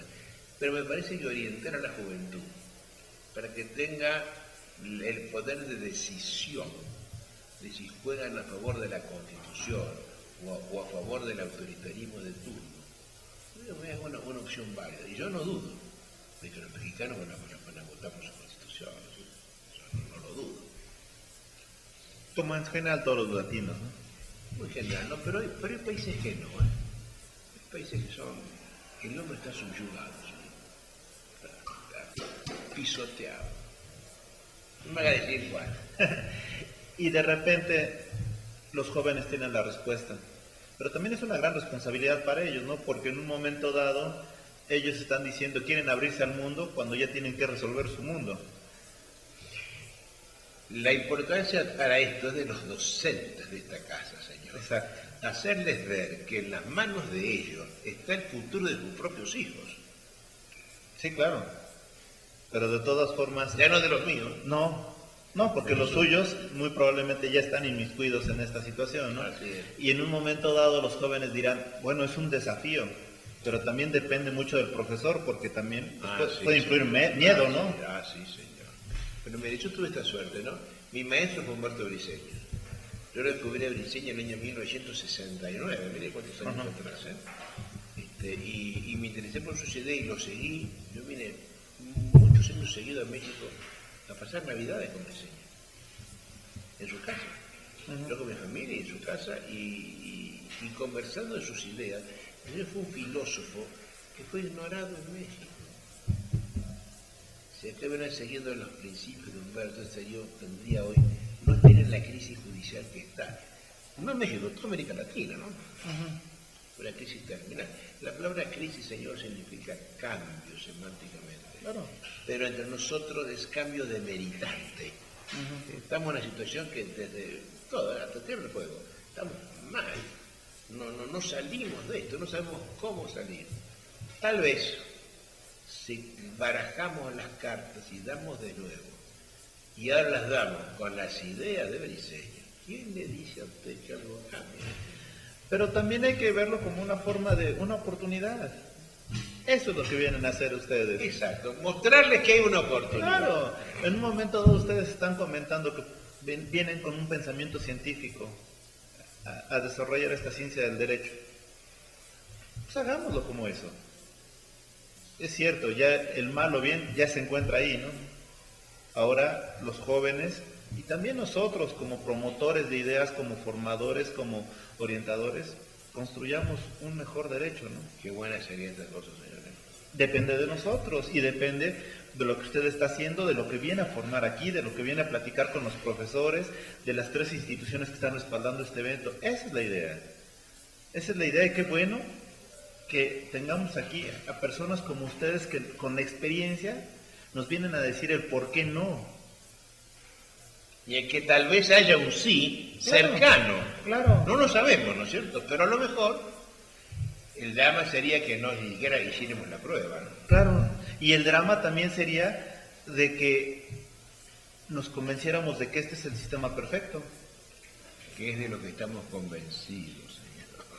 Pero vamos a cambiar. Para eso estamos acá. Lo más rico es Para sembrar la eso duda, estamos ¿no? acá. Lo más rico es sembrar la duda, Para porque eso estamos acá. de la duda, dice, caray, veremos la opción de que también podremos quedarnos, pues, caray, pero no pasa nada, ¿no? Pero también veremos la ocasión de decir, ¿y por qué no? Que es a lo que venimos. Así es. Doctor, le pregunto, Argentina, México, Perú, Chile, Costa Rica se están uniendo el día de hoy, están alzando la voz por ese mecanismo de este derecho procesal, este cambio en el derecho procesal. ¿Cuándo veremos o cuándo le gustaría a usted que se vieran los resultados? A mí me gustaría que se viera ayer, señor. Pero ayer ya no se pudo ver. No. Hoy tampoco. Entonces jugamos ya contra el tiempo, ¿no? Hoy están acá casi todos los países de América. Faltan los de Centroamérica. Que además fueron miembros históricos del instituto. Pero hay gente acá de Colombia, de Perú, de Paraguay, de Chile, de todas partes. Pero que tienen un norte común, ¿no? Buscar de mejorar este sistema que nos hace agua por todos lados. Además, ante la indiferencia del legislador común, ante la ignorancia del Ejecutivo y ante la resignación de los jueces. Pero, doctor, perdón, aquí algo importante, se ha globalizado la economía. ¿Por qué no globalizar las instituciones con este sentido que usted le está dando? Eso mismo, yo le dije hace un rato acá a un profesor. Acaba de ver que esta es la única escuela libre en México. Los juristas de escuela libre por un decreto presidencial. Sí. Eso en mi país no se ha dado. Una escuela que depende de nadie. Estoy encantado con esta idea. Y además con sus postulados de libertad. Cosa que yo defiendo desde toda mi vida. Que esto se dé acá. Esto es muy importante. Que esta charla la demos en esta casa. Porque es posible. No digo probable, es posible. He visto gente entusiasmada. Hay un profesor que está haciendo un libro conmigo ahora en esta casa, que de esta casa salga el futuro del proceso mexicano. Claro. Pero también es por eso que hay que mantener la vista en que es una oportunidad de hacerlo, y que bueno que salga de esta casa, o que salga de Rosario, o que salga de Costa Rica, o de que salga de Europa. Muy bueno, señor. Felices con eso. Perfecto. Doctor, me encantaría seguir platicando, pero sabemos que usted tiene que regresar. Yo nada más le haría una pregunta. Doctor Adolfo Alvarado, en sus propias palabras, ¿quién es usted? ¿Quién soy yo? Bueno, soy un hombre que ejerció la judicatura toda su vida. Que de hace 20, tuve el Poder Judicial 34 años, 6 meses y un día, señor. A partir de allí empezó una importante abogacía, llevo 22 años en ella. Y descubrí que es mi misión en el mundo intentar el cambio. Es a lo que me dedico últimamente. Yo después jubilado me dedico solamente a la docencia, ya ni la abogacía hago, y recorro circularmente América Latina y España. En España no hay nada que hacer, en América Latina hay mucho para hacer. Además voy encontrando mucha gente que se suma a este. Yo dirijo una maestría en Derecho Procesal en mi ciudad, Rosario, Argentina, que es la única de mi país, donde tengo egresados 1.200 personas. El curso de este año, que tengo allí dos mexicanos trabajando conmigo, en uno tengo 147, tengo 138 alumnos. Es muy largo, señor. ¿Sabe cuántos alumnos tengo rosarinos en mi maestría de 140? Tengo 3. Y tengo 18 argentinos de la Tierra del Fuego hasta Misiones. El resto son venezolanos, colombianos, peruanos, mexicanos, guatemaltecos, chilenos. Es decir, esto se está haciendo una espiral muy importante a partir de mis propios alumnos. Yo hice una charlita recién ahí en la sala y hay 80 personas escuchando desde el instituto, 60 alumnos de mi carrera. Es una misión importante, ¿eh? Claro. Claro que sí, ahí es donde está el cambio. Ahí es donde usted puede decir, soy un cambiador y no moriré en el intento. Ojalá que así lo pueda decir, ¿eh? Y así lo diremos y lo estaremos platicando de esto en un encuentro posterior. Con gran gusto, señor. Ha sido un honor, doctor. Muchas gracias. Muchas gracias. Muchas gracias. Amigos, despedimos este segmento y esta edición especial de ASTL con el 25º Encuentro Panamericano de Derecho Procesal y despidiéndonos con una persona que es una institución. Gracias, doctor Adolfo Gracias Alvarado. a todos, feliz de estar acá, gracias. Gracias. Hasta luego, amigos.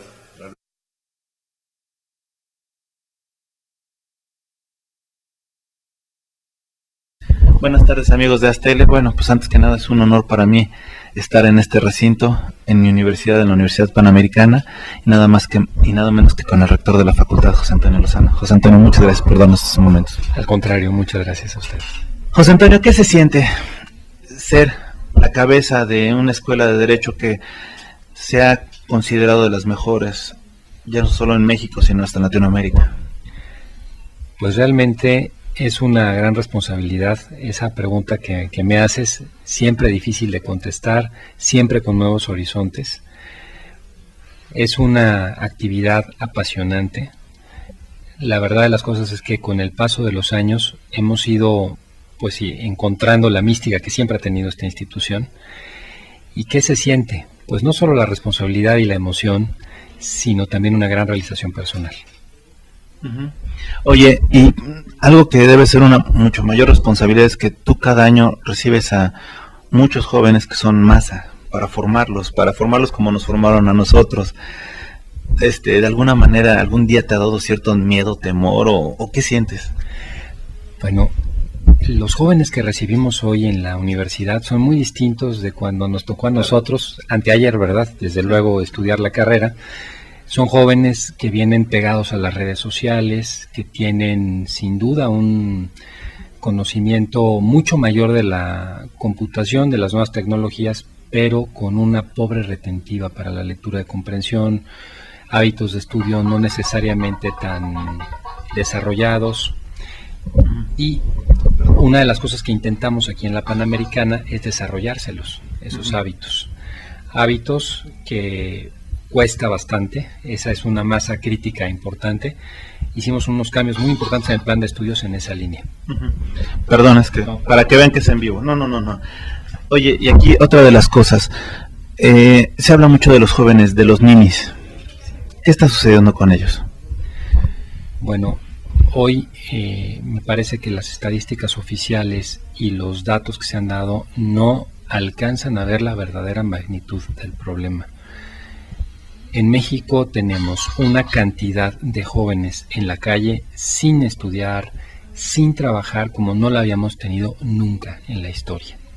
Y ese es un enorme riesgo, porque esos jóvenes, en su gran mayoría, son personas que están con una gran, vamos a llamarlo, una gran inestabilidad emocional, con un gran malestar, con una gran rebeldía con el país y con el mundo. Una cosa que intentamos aquí en la Panamericana es, además del estudio, ubicar a todos nuestros jóvenes, a todos los estudiantes en un buen trabajo para que tengan esa actividad también. Permítame un segundo, déjame apagarlo porque... Perdona, no, por favor, no. Les ofrezco una disculpa. Pero en ese sentido tú has dicho que no hay tanta dimensión. No se ha dimensionado el problema. ¿Quién debería dimensionarlo? Yo creo que es un problema que atañe a la sociedad en su conjunto, al gobierno sin duda, que este es un problema muy delicado de política pública y una obligación además constitucional, pero también nos debería de preocupar a todos y cada uno de los ciudadanos que vivimos en este país, porque tenemos en este momento un bono generacional, un bono de jóvenes demográfico muy importante, que si no se explota no se va a poder llevar a cabo esta gran oportunidad histórica que tiene el país y que va a acabar en unos 10 o 15 años. Quizás muchos no lo han puesto sobre la mesa, pero México claramente está teniendo un cambio en su pirámide poblacional y en pocos años va a haber muy pocos jóvenes. Hombre, ¿cómo podemos pensar eso en México si siempre hemos sido un exceso de población? Pues no, los demógrafos más serios los últimos años ven una caída en la tasa poblacional a una magnitud que en 8 o 9 años no va a haber gente ni siquiera que se quiera pasar a los Estados Unidos. Y no porque México haya resuelto sus problemas económicos o porque no haya la necesidad de estar remojado, sino porque no va a haber gente que lo haga. Y cuando eso suceda, todos estos niños que fue nuestra oportunidad de oro para sacar al país adelante, no lo habrán hecho. Y en ese sentido, José Antonio, tú como responsable de tal cantidad de estudiantes, ¿cuál es la aportación que están haciendo? No solo tú, obviamente, de la universidad. En la Universidad Panamericana, desde su fundación, hay un interés muy grande de formar a los jóvenes con un enorme sentido de la responsabilidad social, con un gran sentido de la ética y de su responsabilidad ética, que me parece que eso es algo que se ha perdido en términos generales en los últimos 10 o 15 años en la sociedad mexicana en su conjunto, de manera importante en la juventud. Cuando se hacen las estadísticas sobre los niveles de corrupción, los niveles más altos de corrupción tristemente están en las generaciones más jóvenes, no en los mayores, que a veces uno piensa, los dinosaurios son los corruptos, no. Hoy en México las prácticas de mayor corrupción que se ven como muy normales están en los jóvenes. Intentamos en ese sentido formar mexicanos que sean responsables con su realidad social y con el país, en cualquier profesión que tengan. Oye, y el hecho de que hoy por hoy, y también como un honor de la universidad, el mandatario de México, el primer mandatario de México sea egresado y compañero eventualmente de nosotros, ¿qué representa eso para la universidad? Sin duda para una universidad tan joven como la Panamericana, un gran orgullo. Habiendo tantas instituciones tan valiosas en este país, tener un egresado que ocupa la máxima posición de responsabilidad, sin duda para nosotros es motivo de orgullo, no de vanagloria, sino de orgullo institucional. Nos permite, de alguna manera, en la formación de los jóvenes, llevar estas ideas con las que se fundó la universidad al campo de la práctica con un gran impacto a nivel nacional. Y significa también una gran responsabilidad para nosotros de seguir formando jóvenes que en esta misma línea puedan contribuir al desarrollo del país. Y por otro lado, hacia las nuevas generaciones, el hecho de que hayas tenido tan buenos egresados, que personas que están siendo líderes de opinión y en diversos aspectos líderes en múltiples campos, eso de alguna manera es aspiracional para los jóvenes, porque dicen, si él pudo, yo también. ¿Cómo lo están manejando eso con los jóvenes? Bueno, es una magnífica pregunta. En México pensamos la universidad como el sitio por el que se pasa, uno se prepara bien y sale al campo de la vida profesional. Si la universidad es buena, pues la gente sale a la vida profesional. Y aquí yo pienso que además de eso, las grandes universidades del mundo, como son el Ivy League, por ejemplo, de los Estados Unidos, no solamente es el paso por la universidad, sino que tú como egresado sigues siendo parte de la universidad, y como parte de la universidad que eres, te responsabilizas de que los nuevos jóvenes que entran de alguna manera también adquieran esas habilidades, lleguen a esas posiciones de responsabilidad con esa formación. Estamos trabajando ahora de manera muy intensa con algunas generaciones, con la idea de hacer pues una sociedad sólida, fuerte de exalumnos, en mi caso representativa pues la Facultad de Derecho, pero creo que esto lo irán haciendo otras áreas y otras facultades y escuelas de la universidad con el paso de los años. Y el gran resultado que está dando es verdaderamente increíble. Y por el otro lado, la universidad siempre se ha catalogado, mejor dicho, siempre ha sido partícipe de eventos importantes. El día de hoy hay un evento que es del Congreso Internacional, que es el de Derecho Procesal, en honor al maestro Humberto Briceño Sierra. El hecho de que ustedes participen, no solo en este, sino en otros eventos, ¿cómo lo ven ustedes o cómo le hacen para captar los eventos de mayor interés de la gente? La universidad no puede ser ajena a la circunstancia social. Una universidad da clases y prepara gente, pero eso es una de las partes de la universidad. Una quizás más importante es la investigación. Una universidad que no investiga, que no produce artículos, que no produce libros, pues no es una universidad, es una academia, pero no una verdadera universidad. Y en esa misma línea, estar en los temas de relevancia, en los temas que afectan, es parte de la misión. Por eso se busca estar en los grandes temas nacionales, las grandes reformas constitucionales, los grandes temas en las líneas importantes del derecho, es fundamental. Estos congresos internacionales que hacen parte de esa vida académica de investigación y de estar en los temas, es el corazón de nuestro quehacer de todos los días. Finalmente, José Antonio, yo sé que eres un hombre ocupado y te agradezco que nos hayas dado unos minutos, pero hay algo que sí me llama la atención, porque estamos hablando de los profesionales, de tu responsabilidad profesional, que es enorme, pero ¿qué pasa con la persona, José Antonio? En tus propias palabras, ¿quién eres? Gracias, pues yo soy un egresado de esta institución que siempre la he querido mucho, desde recién egresado por motivos distintos, de recién salido de la carrera, tuve la oportunidad de participar o ser adjunto de grandes maestros, yo creo que más suerte que otra cosa, y de ahí una relación que me hizo descubrir una vocación académica y una vocación universitaria. Soy un enamorado de mi universidad, soy un enamorado de la profesión jurídica y me apasiona de manera muy grande la formación de personas.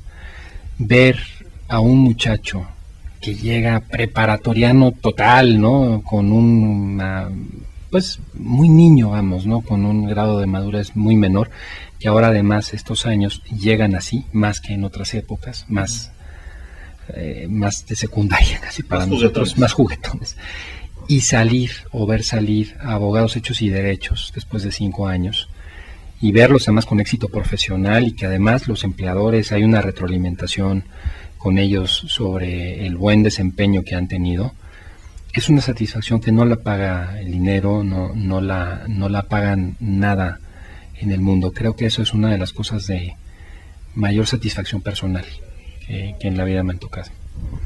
Pues nuevamente gracias, y te comento que Astel nosotros decimos, o se le conoce como emprender con valores, y cuando el consejo directivo estaba planeando cómo ponerle el nombre, recapitularon mucho la influencia que tuvo la Universidad Panamericana en ellos, y fue por eso que pusieron Astel Emprender con Valores, por la señal de valores que es tan importante, ¿no?